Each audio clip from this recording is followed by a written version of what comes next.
জানো তো, ফ্যামিলির সাথে দীঘাতে এসে কিন্তু আলাদাই মজা হয়। কারণ বাঙালির কম খরচে ফুল মজা করা মানে দীঘা থাকবেই থাকবে। সমুদ্র সৈকতে মানুষের ভিড় এড়িয়ে একটু ফাঁকা জায়গা খুঁজে বার করে নিলাম। কারণ একটাই, দীঘা আসবো আর ফটো তুলবো না সেটা হয়? এখানে এসে একটা গান জানো তো খুব মনে পড়ছিল।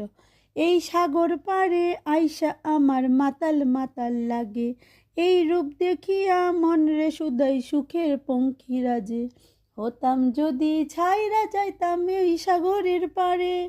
তারপর আর কি, ভাইয়ের আর বরের পয়সা খরচা করে খাওয়া দাওয়াটা সেরে নিলাম।